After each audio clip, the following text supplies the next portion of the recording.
নমস্কার, সবাইকে Bengali investment টিপসে স্বাগত। আমরা আলোচনা করব মিউচুয়াল ফান্ড কি এবং মিউচুয়াল ফান্ড সম্বন্ধীয় সমস্ত রকম প্রশ্ন এ টু জেড। যেসব প্রশ্নের উত্তর আপনারা অন্য কোথাও পাননি, দেখুন তো আপনাদের সেসব না পাওয়া প্রশ্নের উত্তর এখান থেকে পান কিনা। প্রথমেই যে প্রশ্নটা আসে সেটা মিউচুয়াল ফান্ড কি। মিউচুয়াল ফান্ড হলো আপনার টাকা, আমার টাকা এবং আরও 10 জনের যে মিলিত টাকাটা, এই যে মিউচুয়ালি যে ফান্ডটা আসছে সেটাই মিউচুয়াল ফান্ড। এই যে অ্যাকুমুলেটেড যে ফান্ডটা আসছে সেটাই মিউচুয়াল ফান্ড। এর পরের যে প্রশ্নগুলো আসতে পারে সেগুলো হলো, আচ্ছা এটা সরকারি না বেসরকারি নাকি চিট ফান্ড? কারণ মিউচুয়াল ফান্ড আর চিট ফান্ড শুনতে তো একই রকম লাগে, তাহলে চিট ফান্ডের সঙ্গে মিউচুয়াল ফান্ডের ফারাকটা কোথায়? আচ্ছা এটা কি শেয়ারে কাটে? ওরে বাবা, শেয়ার যদি হয়তো মারাত্মক ব্যাপার, আমার টাকা কখন যে কি হয়ে যাবে কোনো নিশ্চয়তা নেই। না, সেরকম কোনো ব্যাপার না। আমি আপনাকে শেয়ারের সঙ্গে মিউচুয়াল ফান্ডের ফারাকটাও বলবো। এখানে তো শুনেছি অনেক ভালো ইন্টারেস্ট পাওয়া যায়। আমাদের টাকা না হয় অনেক জমলো, তারপরে এই টাকা নিয়ে কেউ পালিয়ে যাবে না তো? কত দিয়ে শুরু করা যায়? এতে ট্যাক্স ছাড় আছে? আচ্ছা, ম্যাচুরিটি ভ্যালু কি ট্যাক্স ফ্রি? আরেকটা বড় প্রশ্নের মুখোমুখি হতে হয়, সেটা হলো, আপনারা তো বিজ্ঞাপন দেন subject to market risk, please read all documents carefully. তাহলে আমি তাদের কি উত্তর দেবো বলুন তো? তাদেরকে বলছি, দেখুন এইসব ফান্ড হাউসগুলো তাদের নিজস্ব পয়সা খরচ করে বিজ্ঞাপন দেয়। তারা কি এটাই বলে, খবরদার আপনারা মিউচুয়াল ফান্ড করবেন না, আপনারা ধারে কাছেই আসবেন না? না, তা না। প্রত্যেকটা সেভিংস ইনস্ট্রুমেন্টে কিন্তু ডিসক্লেমার থাকেই। আর মিউচুয়াল ফান্ডে সব কিছু সোজা সাপটা, সব কিছু ওপেন। অন্য জায়গায় আপনারা ভালো করে দেখেনই না তাদের ডিসক্লেমারগুলো, আর এখানে কিন্তু সবসময় ডিসক্লেমারটা ভালো করে বড় করে দেখানো হয়। এতে কোনো ভয় পাওয়ার কিচ্ছু নেই। এবার আসি আপনাদের সেই প্রশ্ন, মিউচুয়াল ফান্ড কি সরকারি না বেসরকারি নাকি চিট ফান্ড? চিট ফান্ড আর মিউচুয়াল ফান্ডের মধ্যে পার্থক্য কি সেটা অবশ্যই আমি আপনাদের জানাবো। এখানে বলি, মিউচুয়াল ফান্ড হলো একটা trust. Under SEBI regulation mutual fund in India are established as trust. আর এই ট্রাস্টের আন্ডারে সমস্ত রকম এএমসিগুলো আসতে পারে, সরকারি হোক বা বেসরকারি হোক, যাদের 50 কোটি টাকার উপর অ্যাসেট ভ্যালু থাকবে আর যাদের মার্কেটে বিশেষ কোনো রকম করাপশন থাকবে না, সেরকম সরকারি বা বেসরকারি সম্পূর্ণ মিউচুয়াল ফান্ডের নিয়ন্ত্রণাধীনে আসতে পারে। আর মিউচুয়াল ফান্ডকে নিয়ন্ত্রণ করছে কে? সেবি প্লাস রিজার্ভ ব্যাঙ্ক। স্ক্রিনে আমরা দেখতে পাচ্ছি স্ট্রাকচারস অফ মিউচুয়াল ফান্ড, মানে মিউচুয়াল ফান্ড কীভাবে গঠন হয়েছে। প্রথমে স্পন্সর ডাকা হয়। স্পন্সর ডাকে ট্রাস্টিকে। এই ট্রাস্টির মূল অবজেক্টিভ হলো approval of SEBI to protect the interest of investor. আপনার আমার যে ইনভেস্টমেন্ট আছে সেই ইনভেস্টমেন্টের স্বার্থ দেখার কাজই হলো কিন্তু এই ট্রাস্টি। এবার এই ট্রাস্টি অ্যাপয়েন্ট করে কাকে? না, কাস্টোডিয়ানকে। এই কাস্টোডিয়ান কিন্তু বিরাট বড় একটা ফ্যাক্টর, আর তাই কাস্টোডিয়ানটাকে একটু ভালো করে বোঝা যাক। কাস্টোডিয়ানের মেন কাজ হলো holding and safeguarding the securities which is owned within a mutual fund. অনেক বেশি লোক মিউচুয়াল ফান্ডে অনেক পয়সা জমায়, তার ফলে টোটাল অ্যামাউন্ট অফ ফান্ড অনেক বেশি হয়। আর এই যে total holdings that is invested by investor, এর সেফগার্ড রাখার জিম্মাদারি হলো এই কাস্টোডিয়ানের। এই কাস্টোডিয়ানকে আবার সেবি রেজিস্ট্রেশন করাতে হয়। কাস্টোডিয়ান এখানে থার্ড পার্টি হিসেবে কাজ করে, যাতে সে নিরপেক্ষভাবে কাজটা করতে পারে।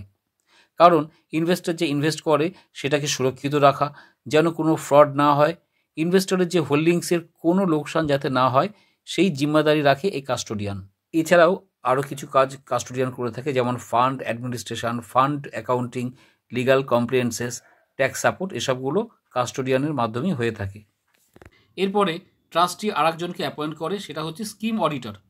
স্কিম অডিটরদের কাজ হলো সমস্ত স্কিমগুলোকে পরিচালনা করা।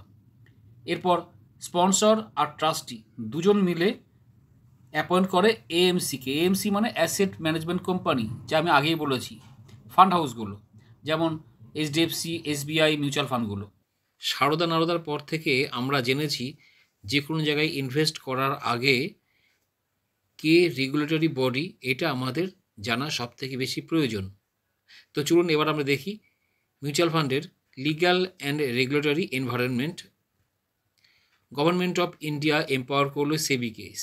সেবির পুরো কথার অর্থ হলো security and exchange board of India. আপনার আমার টাকা সিকিউরিটি প্রদান করার জন্যই সেবি কাকে কাকে রেগুলেট করে? সেবি রেগুলেট করে স্টক মার্কেটকে আর মিউচুয়াল ফান্ডকে। আর যেহেতু মানিটারি ব্যাপার, সুতরাং রিজার্ভ ব্যাঙ্ক তো থাকবেই। রিজার্ভ ব্যাঙ্কও মিউচুয়াল ফান্ডকে রেগুলেট করে। আর সাথে কাকে করে না, ব্যাংক এবং নন ব্যাংকিং সেক্টরগুলোকে। এতক্ষণ আমি মিউচুয়াল ফান্ডের ফাউন্ডেশন এবং স্ট্রাকচার নিয়ে কথা বলছিলাম, কারণ মিউচুয়াল ফান্ড সেফ কিনা, মিউচুয়াল ফান্ড গভর্নমেন্ট না প্রাইভেট নাকি অন্য কিছু, সেটা বোঝানোর জন্যই। এরপরে যে আপনাদের প্রশ্নটা ছিল, মিউচুয়াল ফান্ডের টাকাটা নিয়ে কেউ পালিয়ে যাবে না তো? এই পালিয়ে যাওয়ার মধ্যে প্রথম যে থাকতে পারে সেটা হচ্ছে ফান্ড হাউস বা এএমসি, কারণ আমরা টাকাগুলো সেখানেই জমা দিই। না, কোনো রকম কোনো এএমসি বা ফান্ড হাউস কখনো টাকা নিয়ে পালিয়ে যেতে পারে না। যদি কখনো তারা ভাবে যে আমরা পাততাড়ি গুটিয়ে চলে যাব, যদি কখনো ভাবে যে আমরা এই দেশে আর বিজনেস নতুন করে করব না, তাহলে সবার আগে তাদের সার্কুলার দিতে হবে সেবিকে। সেবি নিজের দায়িত্বে এই ডিপোজিটারদের যে ফান্ড, যে ভ্যালু, সেটা অন্য কোনো এএমসিতে মার্জ করবে, অন্য কোনো এএমসিতে ট্রান্সফার করবে। আর যতক্ষণ না সেটা হবে ততক্ষণ কিন্তু পূর্বতন ফান্ড হাউস ছেড়ে চলে যেতে পারবে না। উদাহরণস্বরূপ বলি, 2019 সালের সেপ্টেম্বর মাসে রিলায়েন্স মিউচুয়াল ফান্ড থেকে চেঞ্জ হয়ে গিয়ে সেটা চলে যায় নিপ্পন ইন্ডিয়া মিউচুয়াল ফান্ডে। সুতরাং আপনার টাকা কেউ নিয়ে পালিয়ে যেতে পারবে না। মিউচুয়াল ফান্ডের টাকাটা সম্পূর্ণ শেয়ারেই খাটে, তবে শেয়ার আর মিউচুয়াল ফান্ডের মধ্যে বিস্তর ফারাক রয়েছে। আসুন একটা উদাহরণ দিয়ে বুঝি। ধরুন আপনার কাছে 100 টাকা রয়েছে, আপনি সেই 100 টাকা দিয়ে কোনো ভালো কোম্পানির শেয়ার কিনলেন। বেশিরভাগ ক্ষেত্রে যেটা দেখা যায়, আপনার এক্সপিরিয়েন্স নেই, আপনার টাকাটা লসেই রান করলো। অন্যদিকে মিউচুয়াল ফান্ডে কী হচ্ছে, আপনার এই 100 টাকাটা একটা কোম্পানি না, অনেক কোম্পানির শেয়ার কিনে রাখা হয়।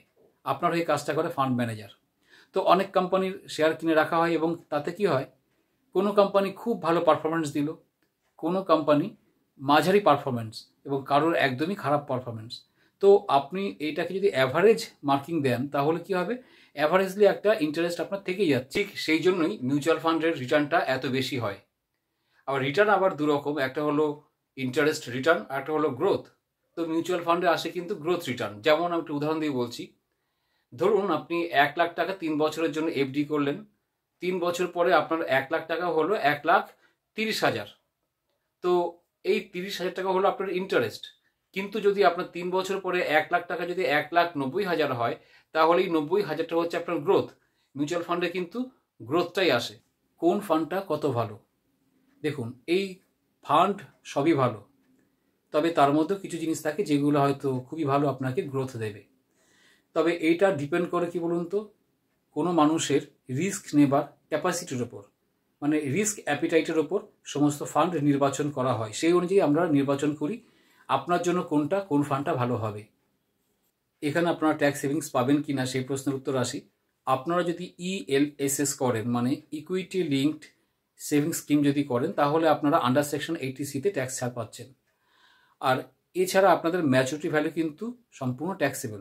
তবে এটা বলে রাখি, ম্যাচুরিটি ভ্যালুর যে ট্যাক্সেবল, সেটা কিন্তু ট্যাক্স দিতে হয় অন্যান্য জায়গার থেকে অনেক অনেক কম। আমি একটা সম্পূর্ণ ভিডিও করব শুধুমাত্র ট্যাক্সের ওপর। আপনার ব্যাংক, পোস্ট অফিস এবং মিউচুয়াল ফান্ডে কত টাকা রাখলে কত টাকা আপনারা ইন্টারেস্ট বাবদ পাবেন, কত ট্যাক্স আপনাদের দিতে হবে এবং আপনাদের কত আলটিমেট গ্রোথ হবে। এবার আসি চিটফান্ড কী এবং এটা কীভাবে শুরু হয়েছিল। চিটফান্ড কীভাবে শুরু হয়েছিল সেটাই প্রথমে আসি।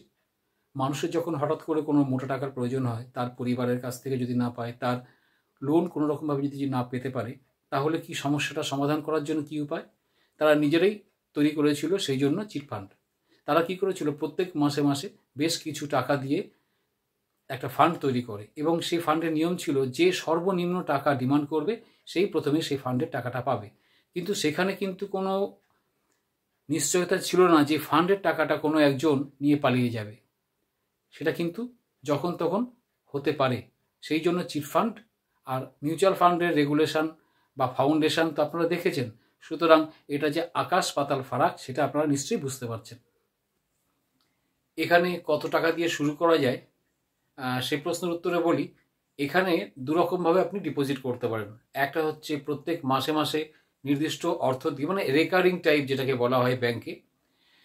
এখানে নাম দেওয়া হয়েছে সিস্টেমেটিক ইনভেস্টমেন্ট প্ল্যান, মানে SIP। আর অন্যদিকে আপনি ফিক্সড ডিপোজিট হিসাবে আপনি রাখতে পারেন। সেই ফিক্সড ডিপোজিট আপনি আবার সেখান থেকে SWP করতে পারেন, STP করতে পারেন। সেগুলো নিয়ে পরে অবশ্য আলোচনা করব। তো যাই হোক, আপনি SIP শুরু করতে পারেন 1,000 টাকা, বা কোনো কোনো ক্ষেত্রে আপনি 500 টাকা দিয়েও শুরু করতে পারেন। আর যদি সিঙ্গেল ডিপোজিট বা লামসাম করেন তাহলে সেক্ষেত্রে মিনিমাম 5,000 টাকা। আশা করি একটা সাধারণ মানুষের সম্ভাব্য যে প্রশ্নগুলো সেগুলো উত্তর দেওয়ার চেষ্টা করলাম।